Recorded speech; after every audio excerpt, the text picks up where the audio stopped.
নমস্কার, আমার গল্পকথায় আপনাদের স্বাগত জানাই। আজকে একটা ছোট্ট মিনি ব্লগ নিয়ে চলে আসলাম। আজকে ছিল বৃহস্পতিবার ২৭শে আগস্ট।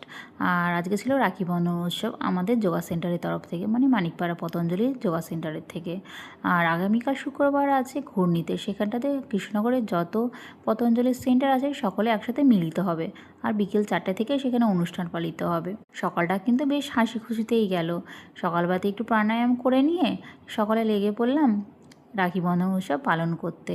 এই যে কি আনন্দে ধরে না আমাদের, ২ হাত ভর্তি রাখি, তাই না? সেই ছোট্টবেলার স্মৃতিগুলো মনে পড়ে যায়। ২ হাত ভর্তি করে স্কুলে যখন যেতাম পুরো হাত ভর্তি হয়ে যেত।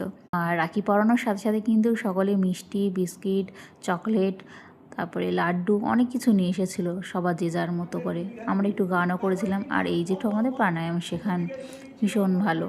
আমাদের হাতে ধরিয়ে সব কিছু শিখিয়ে দেন, যেটা না পারি। আর আমার একটু প্রচেষ্টা, সমারোহে গানে নাচ করছিলাম। অনেক দিনের ইচ্ছা ছিল যে এই গানে নাচ করবো, আমার ভীষণ প্রিয় একটা গান এটা। এই গানটা যখন বেরিয়েছিল, এক যে ছিল রাজা, এই সিনেমার গানটা ভীষণ ভালো লাগে আমার এই গানটা। আর এই গানে ভেবেছিলাম আমি নাচ করবো, সেটা আজকে পূরণ হলো। একটু চেষ্টা করেছি, বাড়িতে অতটা প্র্যাকটিস হয়নি, কারণ এই কদিন ভীষণ ব্যস্ত ছিলাম। আমি যেটুকু পেরেছি করেছি কিন্তু আমি।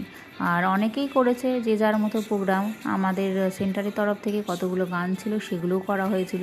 যে ধনধান্যে পুষ্প ভরা, ওই উজ্জ্বল দিন, আর ছিল আমাদের বাংলার মাটি। দিন ধরে এই গানগুলো প্র্যাকটিস হচ্ছিলো, কিন্তু নাচটার কিছুতেই প্র্যাকটিস হচ্ছিল না। তাই যেরকম পেরেছি করেছি, একটু চেষ্টা করেছি।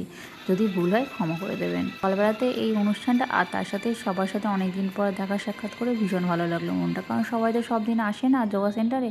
এই ছোট্ট বাচ্চাটা ভীষণ সুন্দর নাচ করেছে কিন্তু। আজকের এই বিশেষ দিনে রাখি বন্ধন উৎসবে পৃথিবীর সকল ভাই বোন যেন ভালো থাকে। আর এই যেটু আমাদের ব্যায়াম শেখান। আজকের এই ব্লগটা কেমন লাগলো অবশ্যই জানাবেন।